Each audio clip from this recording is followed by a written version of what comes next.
with the Chiefs star quarterback hitting best buddy Travis Kelce 7 times for 117 yards and a touchdown, and a pass rush that dragged Houston quarterback C.J. Stroud to the ground 8 times. Kansas City rolled to a 23-4 victory Saturday that sent the two-time defending Super Bowl champions to the AFC title game for the 7th consecutive season. The Chiefs are the 4th team in NFL history to follow back-to-back Lombardi trophies by advancing to the conference title game, and the 3 previous lost. They will try to change that at Arrowhead Stadium next weekend against the Bills or Ravens, who play on Sunday in Buffalo for a shot at dethroning the defending champs. "It's been a special run," said Mahomes, whose wife Brittany gave birth to their 3rd child last Sunday. "I still remember moments from the World Series my dad played when I was 5 years old.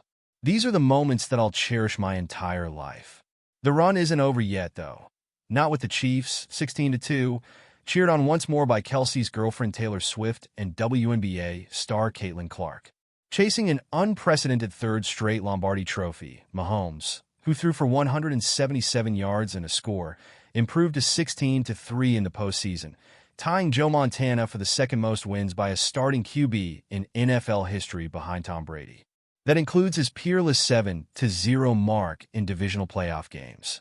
Meanwhile, Mahomes and Kelce helped Andy Reid become just the 4th coach in NFL history with 300 career wins. "I joked to the guys, you get a couple of more, and you might be able to equal my weight," Reid said. There was plenty of joking in the Kansas City locker room Saturday night, not a whole lot in the Texans locker room. They still have never won in 6 divisional games, twice losing to Kansas City in devastating fashion. Stroud threw for 245 yards but was sacked 8 times, while Joe Mixon, who had been questionable to play with an ankle injury, ran for 88 yards and their only touchdown. Texans kicker Ka'imi Fairbairn missed a 55-yard field goal attempt, a PAT try, and had another field goal attempt blocked with 1:46 left, which would have kept their comeback hopes alive by making it a one-possession game. "Knowing what we were up against in this game, we can't make the mistakes that we made," Texans coach DeMeco Ryans said. "We had a lot of self-inflicted mistakes that happened, whether it was special teams and not converting, defensively not being where we're supposed to be in coverage, offensively not protecting our quarterback and keeping him clean, on top of everything else we have to deal with."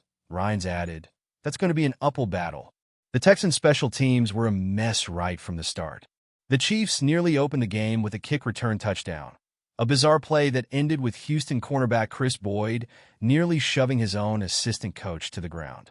The Texans held Kansas City to a couple of field goals early, but their defense was unable to stop them late in the first half when the bruising Kareem Hunt barreled into the end zone to give the AFC West champions a 13-3 lead. Houston managed a 48-yard field goal through cold, swirling winds to make it a one-possession game at the break, and that late kick seemed to have revived the AFC South champions when they returned to the field for the second half. Stroud deftly led a 15-play, 82-yard drive that soaked up most of the 3rd quarter, picking up 4 third-down conversions, including one in which the QB scrambled to the sideline and absorbed a wicked hit. Mixon finished the drive with a 13-yard run, only to watch Fairbairn's extra point that would have tied the game get blown wide right. That miss just might have swung the momentum the other way, just as they have so often in winning their last 8 playoff games. The Chiefs responded with a time-consuming drive of their own. Mahomes connected with Kelce 4 times on the 81-yard march, including the 11-yard touchdown pass to his trusty tight end, as the 2-time NFL MVP was getting dragged to the turf by Houston's Mario Edwards Jr. "I thought it was going to be an interception," Hunt said. The Texans had 2 opportunities to drive for a tying touchdown. The first ended when Stroud was sacked by George Karlaftis on 4th down near midfield with about 10 minutes left, and the second was stopped when Stroud misfired on back-to-back passes, and Houston was forced to punt with just over 7 minutes to go. Kansas City proceeded to drive inside the Texans' 10, and Harrison Butker's field goal with 4:32 left put the game away. "We're fortunate we've got a lot of great character guys in the building," Kelce said. "On top of that, as the years have gone on, we only got here by focusing on the task at hand. And right now, this one was great. We're going to enjoy this one tonight. But the task at hand is going to be that AFC championship. You don't get a three-peat by looking past that, 87 Kelce is going to show up in a big-time moment," Mahomes said, loud and proud. "Everyone is asking where Travis Kelce is at. He showed the world where he's at. Statistically speaking, Kelce had the worst regular season of his career in terms of receiving yardage, not counting his rookie campaign, which was lost due to injury. He accumulated 823 receiving yards and 3 touchdowns, averaging 51.4 yards per game.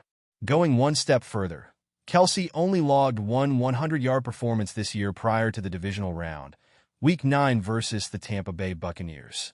And yet, as the truly legendary athletes often do, Kelce came through when it mattered most, with his best performance of 2024-25. Chiefs Travis Kelce says, anytime he's on the field, he's still got something to prove. While speaking with ESPN host Scott Van Pelt on the postgame show, Kelce noted that he's always got something to prove. I feel like if you're going to step out here on the football field, you've always got something to prove, Kelce told Van Pelt. I wish it was something like a flip of the switch, and I could just turn it on like that. But I think it's everyone in that building all week long, really the past 2 to 3 weeks, figuring out how to get our best rest and ready for the playoffs in a run like this. Kelce added that the Chiefs came out firing on all cylinders on Saturday evening. As for what's next, Kelce said that Kansas City will set their sights on winning the AFC Championship game for now, with a one-step-at-a-time mentality.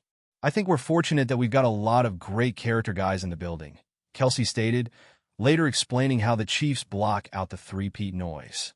He noted that the players in the locker room have urged each other not to get complacent over the years.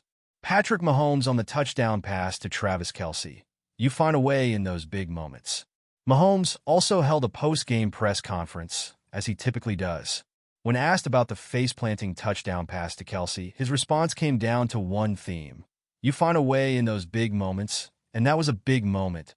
As always, Mahomes tipped his cap to Kelce too, adding that he was glad that Trav was in that spot where I was able to get him the football.